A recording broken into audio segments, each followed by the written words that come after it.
Hello, everyone, and welcome to Grow With Us. My name is Evan Barton, and I'm your host who helps create conversations with the innovators and leaders of a growing tech center in Tulsa, Oklahoma. The Grow With Us podcast highlights the work of community leaders, tech entrepreneurs, nonprofit professionals, and talent development advocates in Tulsa. Grow With Us is a podcast of In Tulsa. In Tulsa's mission is to connect talented individuals and companies to stimulate economic growth in Tulsa and to create more prosperous communities across the region.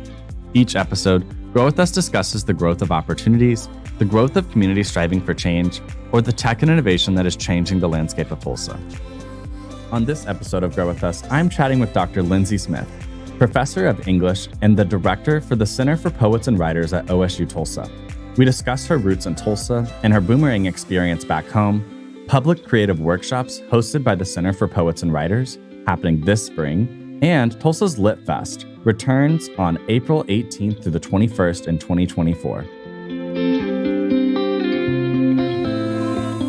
Hello, everyone, and welcome back to another episode of Grow With Us. I'm really excited to welcome to the show today Lindsey Smith. Thank you so much for being on this episode of Grow With Us. I'm super excited for our conversation today. Thank you. Thank you for having me. Absolutely. I typically kind of kick off these interviews or these episodes with just like a little bit of how we've met each other and like our history, which I have this later on in a question, but I will talk about it now a little bit too. I met you at book club. Yes. Book clubs are super fun. Witty Books does a great job of hosting, I think like 3 or 4 different book clubs. So many. They're adding more. That's awesome. Like I think we were there for Native Book Club, which is what you're a big part of, and then I think the next day there was going to be like a horror lesbian book club. Yes. Yes, I live for that one too. Yes, and one of my colleagues in American Studies is getting a new punk book club together. I think they've met twice, maybe. So many to choose from. That's awesome. Yeah. That's super cool. Well, let's just dive into our conversation, Lindsey. I'd love for you to introduce yourself to our audience and tell us your story in whatever way you feel comfortable. Sure. So I have started referring to myself as an elder boomerang. Not an elder boomer, elder boomerang. Yes, because I have heard this term boomerang used to refer to people who, grew up here, left, and came back. And so I guess that's what I did, but not in this more recent wave. So, I grew up here in Tulsa. I have a lot of family here. I have a lot of relatives with roots in southern Oklahoma. And so growing up, I went about 2 weekends a month down to Ada to visit family, both sides of my family.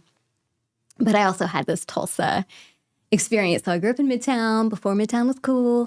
And just my neighborhood over by the fairgrounds, lots of, teachers, cops. My parents were public school teachers in TPS. And I see now what a privilege it was to grow up here in many ways. I worked in Indian education after college and decided to further my study in English and study Native American literature in particular. So after attending college at Hendrix College in Arkansas, took a gap year, worked in Indian education in Sand Springs Public Schools. Awesome. And then I went on to the University of North Carolina at Chapel Hill. Okay. And did my PhD there. That was a really interesting journey as well. Worked in American literature, Southern literature, but with this Native Lit concentration. Yeah. And I was a little bit of an oddball, really, because at that time, the place to go to do Native American studies or Native American literature was really like Arizona or, but I headed east. It made all the sense in the world to me. But it was really interesting. So I was there for several years. And then in 2006, when I was finishing up and going on the market, there was a job at OSU in this area. So that's when I moved back. I lived in Stillwater for about 6 years. And then I moved back to Tulsa and began an appointment later at OSU-Tulsa as well. So I kind of have an academic's story to tell about my interests. But I would say I'm a little unusual in that usually academics don't really get to move home. And that's something I've been very fortunate to be able to do. And I've been able to combine sort of traditional scholarly work with community engagement projects, which has been really rewarding and exciting to help me sort of re-engage with this community that's meant so much to me in my life. So that's amazing. That's what, honestly, I knew of you before I knew you was this like being an academic and also engaging in the community, and whether it's through stuff we'll talk about later with workshops that you're providing at Center for Poets and Writers, that reputation has preceded you, which is really cool. Folks like Carl Jones have sung your praises. So thank you. Really, really cool to have known about you and now know you, which is always so nice to have that moment. Let me jump into a couple things that I heard in your story that I really liked. Midtown Fairgrounds. I think we talked about this over coffee. I live there now. So I used to live right by the Tulsa Driller. He was in my backyard for about a year. Yeah. And then now I live over a little bit closer to Sheridan on 25th in Lortondale. Yeah. So 50s and 70s homes, flat roofs, really interesting. It's probably one of the neighborhoods like the furthest I guess east that has sidewalks, which is nice. Which it's weird that I don't take it for granted, but like you don't notice that sometimes. Like my neighborhood that I grew up in Midtown, 38th and Harvard, did not have sidewalks, and it's like, why did it not have that? Right, there are kids here. Back in the day, that was like the suburbs, I guess. Yeah, when Tulsa. I mean, yeah. So I grew up north of the fairgrounds, and the thing I really remember was, we always walked to Bells. Yes. And, moment of silence for Bells. But yeah, and I really, my dream was to have a season pass to Bells. And I was like, if I just save my allowance long enough. Literally. But then I could go every day. I do remember trying to get a summer job, or I guess it was in the spring, I don't know, but trying to get a job at the Driller Stadium. Like, that would be the coolest job. It didn't work out. Also used to be over there, too. Yeah. That's crazy. I remember going to baseball games and soccer games there, because they ended up doing soccer by then. Okay, Chapel Hill. That's so interesting. I have a friend pursuing her PhD there also, I think. Such a cool area. North Carolina. It's North Carolina, right? Yeah, there is like a... kind of like, so I've recently been to Greensboro, North Carolina, and they kind of have like I don't know if they call it the Tri-County or Triad. That's what it is. And they have like a really interesting and activated community in that region of the country. I want to like go and check it out a little bit more. So Greensboro, there's like Greensboro, Winston-Salem. I'm forgetting the third part of the Triad. Is it Charlotte or might be Burlington? I can't remember. Okay. But then there's the Triangle, which is Raleigh, Durham, Chapel Hill. Yes. And so there's this Research Triangle Park. So it's really all about some intentional plans to foster research in that, and then sort of take advantage of those three major research universities being in proximity. So Duke, Carolina, and NC State. So yeah, it's a really interesting place. There's so many people who sort of make their way there on the way to somewhere else. And it's surprisingly culturally diverse too. There are a lot of New Yorkers there. There are a lot of people from other countries that come there to work in pharmaceuticals or even publishing. So it was a great place. It was a nice step for me to sort of see a little bit outside of the Oklahoma world when I was there. As much as we love it here, it is good to get that perspective. I think that's a really interesting place to probably get that perspective too. East Coast, my experience over there has been a lot of, wow, this place has been around a lot longer than Oklahoma has. Which even then, a lot longer in the American context is like, maybe a century or two when we're talking about buildings and like this like civilization or whatever. But I imagine when I go over to Europe, I'll be like, oh, this place has been around for like millennia. But all you got to do, remember, is like think about Sparrow Mound, and then think about like indigenous cities sort of have structures in ways that we don't think of as like castles, but right, we can sort of think of the parallels. But for sure, I mean, it is it is amazing to just walk on streets that have been there, for so long. Literally. Think of the people who have walked along them too. And yeah. Exactly. And then the last thing I want to touch on that I'll kind of jump into our next question is the moving home process. I think that's really interesting. Probably, or my tribal background, Cherokee and Choctaw, I think going from Oklahoma out to the Northeast, and then in your case from Oklahoma out to like North Carolina, and then coming back, that boomerang experience is kind of like symbolic in a way. It is. Yeah, I think that's right. Gosh, I have so many thoughts. I love it. Well, I don't know, if we talked about this when I chatted with you before, but I mean, I think certainly growing up here and being from Oklahoma, it's like you have this feeling that I got to get out of here. I can't wait to get out, and that's natural for any young person, I think, just to want to see the world. But one thing that's funny is when I left, and I didn't have a car. I didn't have, so when I left home, I was really in that place stuck. I mean, even Hendrix College is only 3.5-ish hours. But since I didn't have transportation, my parents left me there and I was there until they came and got me for Christmas. So there was no I think I'll go home for a while. Get the laundry done. No, it's okay, I'm here. And it was the same kind of thing in grad school. I was just there and I was there. And there was no, coming back and visiting all the time. And so it really does force you to kind of immerse yourself in the experience of striking out on your own, meeting new people, and also, importantly, explaining who you are and where you're from. Yeah. And I learned, really quickly, people didn't know what Oklahoma was. People don't know anything about Oklahoma. Where it was, what it looked like. I'd always just be like, oh, it's on top of Texas, Yeah, the hat of Texas. That's what I used to call it. And it is funny how in some weird way, for some of us, I know not for all of us, but suddenly I was this Oklahoma booster. Oh my God, I love home. As soon as you leave it, you're like, oh, I'm your biggest fan, Oklahoma.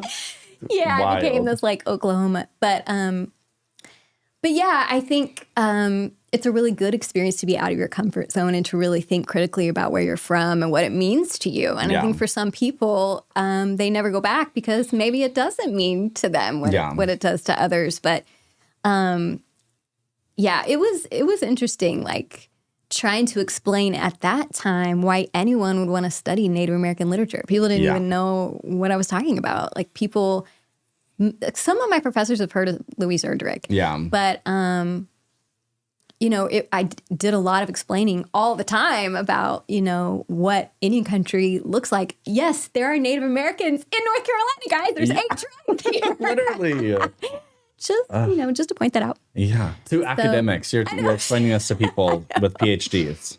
You call them doctor, and it's you don't know this. Yeah, it's crazy. That's right. So I did a lot. I had to be a little bit scrappy and just sort of coming up with my own course of study, working really hard on my own reading lists and things because people didn't exactly know. Though I will say I did find a lot of support from professors and colleagues and friends there too. So it was a good experience. It's an amazing English program, which is one of the reasons I went. Yeah. There's nothing like leaving to really help you focus like a laser beam on where you're from, what it means, and taking a step back and seeing your hometown and all its positive things and really having insight into some of the negative things too, or the things you wish you could change. Yeah. And then, when I moved back, I think I assumed, I'm just going to ease right back in, but it was a little bit of re-entry. Oh, absolutely. That's what I've been going through recently, too. Yeah, it is a little bit of a reverse culture shock, I guess is the way you'd explain it. Mm-hmm. And for me, I went to Stillwater. So even though I was in Tulsa all the time, I really, bought a house in Stillwater, made a lot of friends in Stillwater, and really came to appreciate living there for its positive things, too. Yeah. But, a lot of my friends had not boomeranged. Yeah, they haven't come home. Absolutely. Yeah, so a lot of my friends, so going to Booker T, there were a lot of folks at Booker T who were very ambitious, You know, Are you a hornet? Oh, of course. I was like, hold up. We've had so many hornets on this podcast. I love it. Me too as well. And on that note, I mean, I also will say, I tell people some of my best preparation for getting a PhD came from Booker T, even more than college. Yeah. That's awesome. So anyway, yeah. So, you know, like people leave and they are headed for the big time. Yeah, they're heading out. They are flying high on honestly all the opportunity that Booker T kind of set them up for, which is super awesome. It is. Yeah. But that network, it had really changed by the time I came back. And I've been gone a long time. So kind of reacquainting myself with Oklahoma, with Tulsa, meeting new friends, trying to connect with people who were, I guess you would say, young professionals, because at that time I was. But I don't think I am anymore. I'm a young at heart professional now. Yes. That required some transition and patience. Yeah. But having said that, I know you mentioned Carl. I mean, Carl eventually moved back too. At the time, he was still in New York. Yeah. But I've seen that happen. I've seen friends, you know, they've decided to start a family and they want to be closer to other family members just for that network of support. Yeah. Or maybe there's a new job opportunity here that would never have been possible before, but now it is. Yeah. And so it's a really exciting chance to come home. And some folks, it seems like, you know, come here and reconnect and do a project and then leave again, which is interesting too. So a lot of that experience of being a boomerang, I think, really has changed since I went through that. But different opportunities at different times in Tulsa's like phases that it's been going through. Absolutely. Right. That's so. I mean, like for just to use Carl. Hey, Carl. Tulsa Artist Fellows was not an opportunity that had existed before someone like. I think like before 2018 or so. I'm not entirely sure when that happened, but also like Tulsa Remote, like that's another. It's a big like source of boomerangers and getting folks back here for a variety of reasons, whether it's to start a new project, whether it's to pursue continued study or something like that. Which we're glad that there are folks that have the opportunity to do that at institutions like yours and other ones. One thing I wanted to touch on really quickly was your experience kind of studying Native American literature and kind of like in the higher education space is really interesting. I went to Dartmouth and my undergrad's in Native American studies. So I feel like a lot of the things that you probably influenced my reading list by being like, this is the thing that you should read as a part of like Native American literature. It's really cool that experience was so interesting. I mean, I feel like my degree was so interdisciplinary, history, anthropology, contemporary art, like literature and English. And also like non-English or like translated works as well, because there's things written in our traditional languages, like especially in poetry. Yes, it was a really, honestly, like I like to say that my degree qualifies me as a professional Oklahoman, mostly because a badge of honor. Exactly, because I understand the inner workings of what's going on here from a colonial perspective, a little bit from like a history perspective. Essential. And even like a sociological perspective too, because I think like when you're really diving into identity and the complexity of the indigenous identity here in Oklahoma, it really is different here than anywhere else. It absolutely is. Having been other places, having met other Native people, like it just is different. I don't know how to I can describe it in so many ways, but I don't know if they're like it's my way of describing it, not the way that's backed by any science theory or literature or anything like that. But I think we can just start with the fact that there are 39 tribal nations here. Exactly. I mean, that's just unlike anywhere else, you know, in this country. And strangely enough, I mean, and I will refrain from turning this into a scholarly panel, but I think it's interesting how at the same time that there is this visibility, because, I mean, the tribes here, especially in Tulsa, are so very key to the economic engine of the way the state and the city is run, you know, just without question. I think at the same time, there's a weird sort of lack of recognition or invisibility that comes at the same time. Because come to downtown Tulsa. Where are the Native people? Well, not where are the Native people. I think you would see them on the streets, but you don't see them on the buildings, or you don't see them ingrained in this. Like, I don't know. It's striking. So if you go to Chicago, you go to Minneapolis, there's like the Native American Center, And so I think people definitely gather and participate in all of those kinds of activities and political organizing as well, but it's happening in a different way. And I think too, in other places where there are reservations in the way that they've traditionally been understood. Of course, now we have reservations we're on the too. Exactly.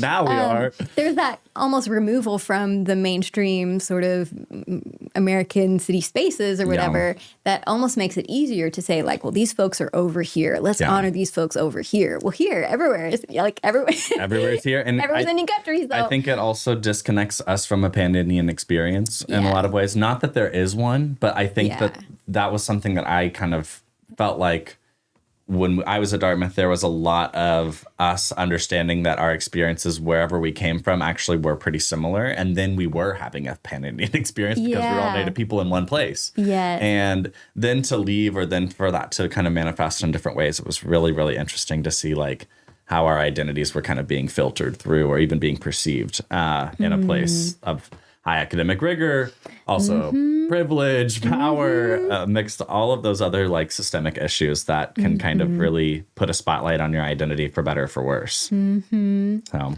I hear that. Really interesting. We took that conversation everywhere, but I loved it. I think we've talked about Tulsa. We've talked about your background. I'd love to kind of talk a little bit more about what you're doing right now in your work. So I'd love for you to tell our audience a little bit about your role at OSU-Tulsa and the Center for Poets and Writers. Sure. Well, about 5 or 6 years ago, I'm losing track of time. The pandemic really confused me about the passage of time. But anyway, a few years ago, let's just say that, I began an appointment with the Center for Poets and Writers and began working on a strategic plan to really emphasize our higher ed mission and community engagement, especially with fostering writing. And then we eventually added filmmaking to that as well. So we are a literary and film arts outreach program, and we model a lot of the work we do on other literary arts outreach programs that we have researched and visited in other places. In my case, I had a chance at the beginning of that appointment to visit other literary arts outreach centers in Houston and Minneapolis and Portland. And so we have these goals that really mirror a lot of successful centers like this in other places. Those goals, some of them we've met, some of them we're still striving to reach, and others we don't know if we're ever going to reach them. But that's kind of the inspiration. And so we host a lot of community activities and workshops that are open to anybody in filmmaking and writing. So coming up this spring, we have offerings in speculative fiction writing, motion picture storytelling, a new one in film music and scoring, which is so cool. Yeah. I mean, I think it's cool. I think it's cool. Definitely going to be cool. And we have a couple new offerings in film editing and lighting, which is really needed, I understand. And then this summer we have my colleague Russell Cobb, who's going to be leading a workshop called Not Even Past, Writing History with Flair, which he offered last spring to a full group of folks. So he's going to be repeating that this summer. But we have all kinds of different genres represented. I'm working on putting together a community poetry mentorship situation. And we also host, we're presenting sponsor for the Tulsa Lit Fest, which happens in April.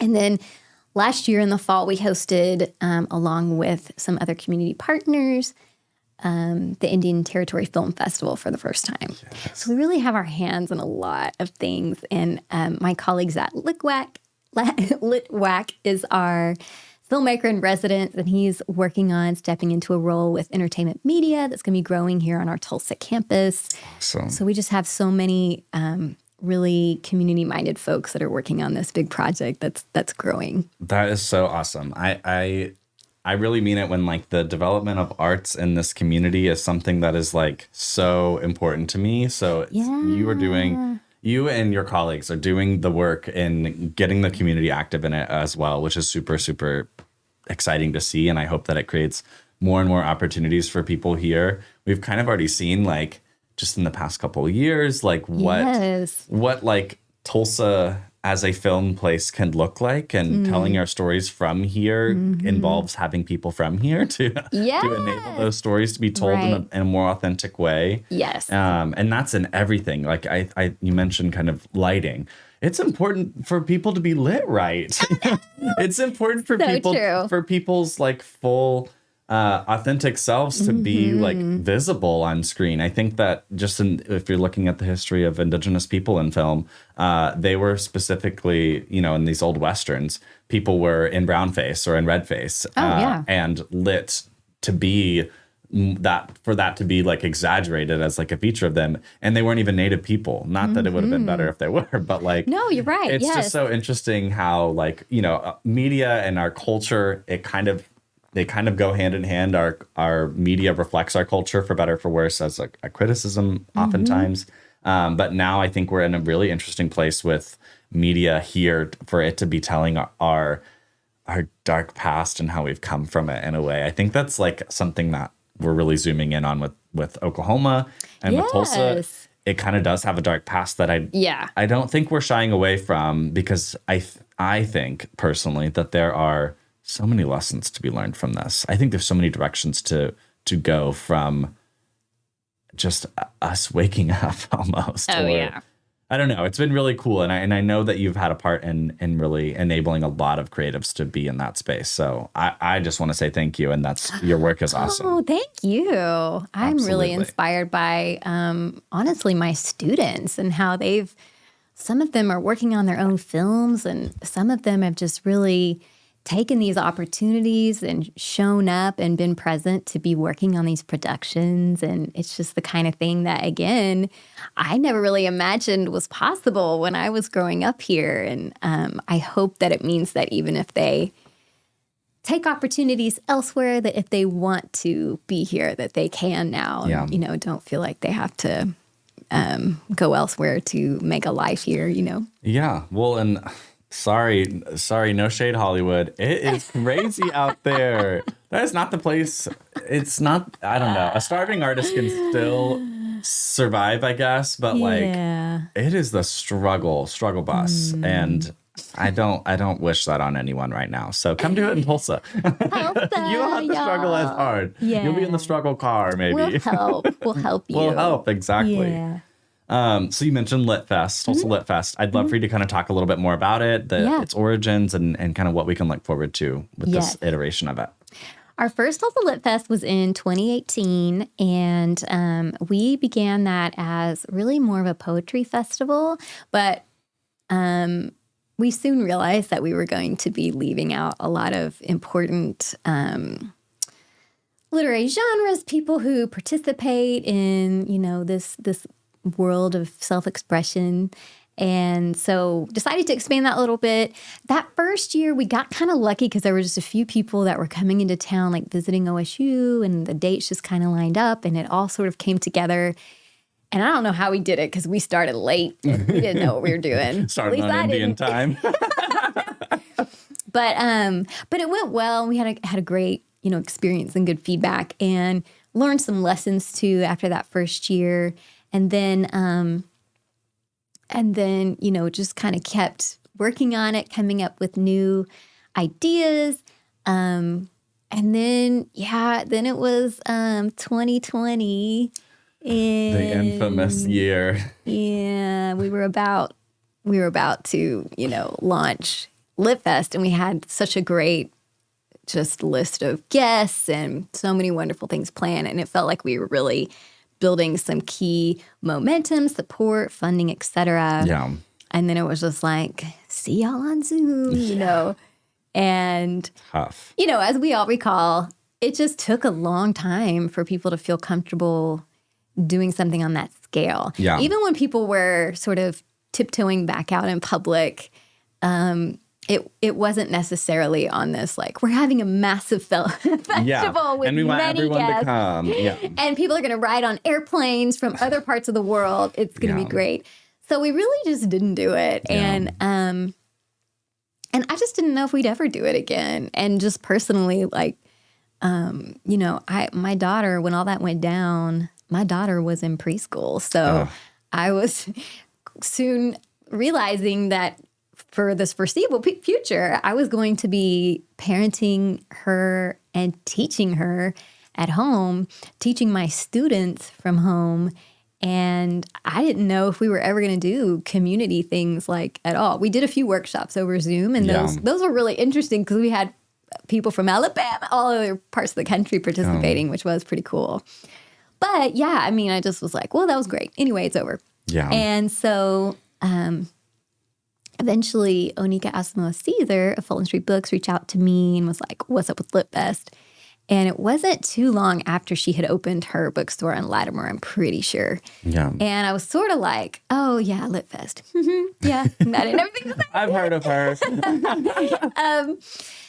But I thought, well, let's talk about it. I mean, I really honestly just wanted to chat with Onika because I think I'd met her in passing, but I hadn't really had a chance to just sit down with her. So I met with her.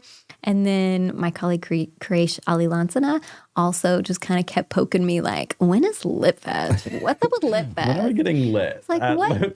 A good question. Yeah. Anyway, it was nice to see you guys. Like, I just kind of, like, you guys don't have any idea what you're in for. Yeah. But not long. I mean, that was kind of around the time, I think, when we started meeting in person for book club again, Native American Literature Book Club. And I really had gotten to know Victoria a little better. And so I kind of chatted with her about the small press fair, which we had always had with Lit Fest, because she started really reaching out to and stocking a lot of indie presses. And so I thought, I don't know, she would be really good. And she's really knowledgeable and passionate about that. So really sort of the four of us got together and started talking about, okay, let's do Lit Fest, let's bring it back. So, I mean, over time, the partnerships kind of reconfigured in terms of leadership and who was, involved. I would say definitely this is much more of a team effort, as it should be. And it really builds on, I think, the unique strengths of each of those folks who are involved in so many important community initiatives and have their own passions and communities and connections. So, the 2024 Lit Fest will be here April 18th through the 21st. And we have some like mixers, parties. We have literary trivia. We have some amazing headliners who are going to be participating. Mona Susan Power, Terrence Hayes. We have our first Digibooks book market, which is going to be really fun. We have a Comanche poet who's going to be with us for that, as well as just a curated list of all different, mostly Oklahoma related, but Native authored books. That's so cool. I'm really excited about that. And then we have a launch party for the latest A-Slut zine. I've heard there will be a mechanical bull. Uh-oh. And y'all know I didn't do that part. That's the Lit and Lit Fest. Take credit for that. I know Onika's been working really hard on that part. I think it's going to be at Fulton Street. So, I mean, we just have kinds of things that come together for Lit Fest. And every year, really, I just get excited about the cool things people are doing. We have Paul Alexander coming to read from a new book about Billie Holiday called Bitter Crop. So we're going to do a jazz tribute to Billie Holiday along with this book reading and signing at Vassar Hall. Oh, awesome. And I would just say overall, I was saying to someone the other day that the thing about Tulsa Lit Fest, I think, it's very sort of amorphous in that it has so many different components that are reaching different folks. But having done a little bit of research on sort of book festivals or these kinds of events that happen in other cities, you really can almost predict every year what those are going to look like based on who has a new book and who's on tour. And, there's nothing wrong with that. Of course, everyone's excited about seeing an author who has an exciting new book out. And we do have, folks who are on tour that come to Lit Fest as well.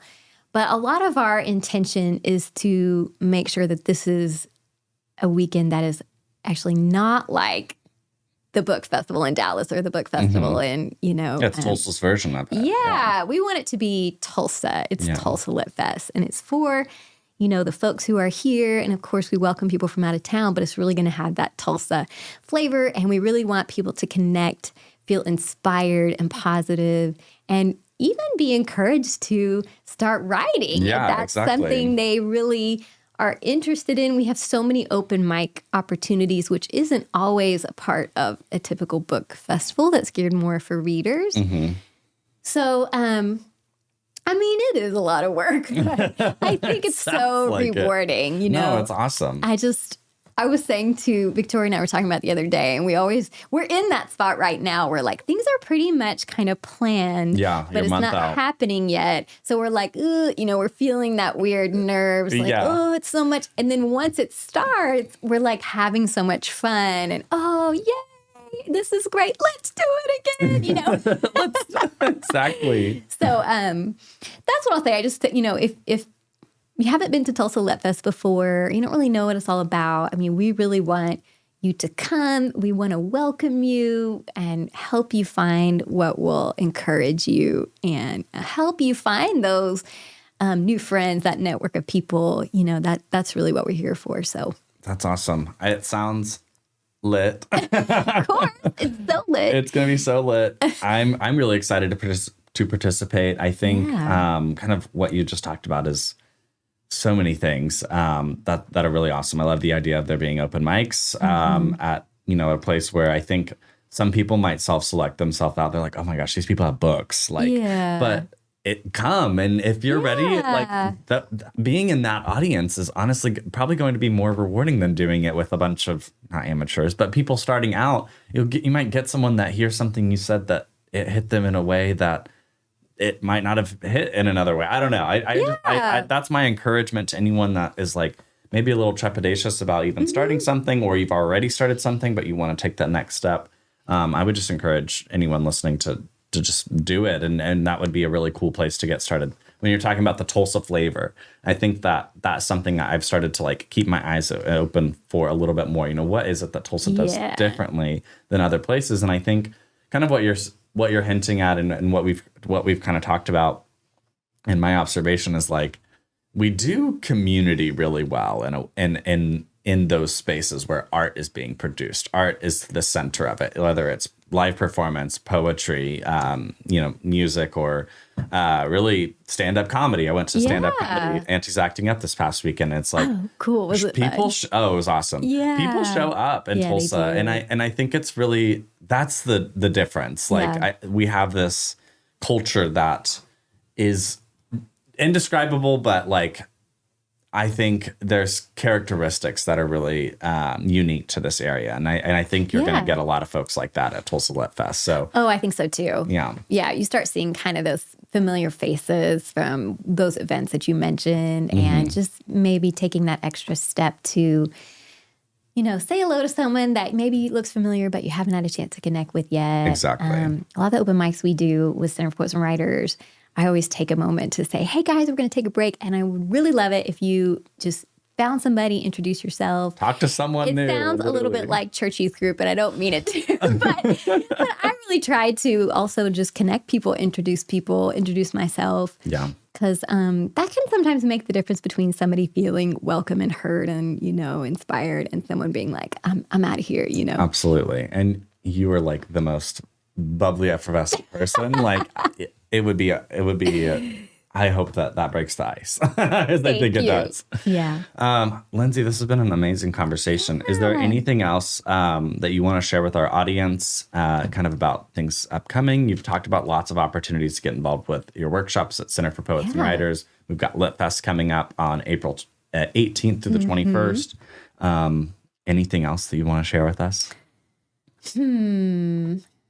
I think we've, covered so much of what I've I've been thinking about. Other than that, I mean, I would just say, like, I know I've been talking to people a lot lately about, what does it mean to sort of promote Tulsa or be like a Tulsa booster?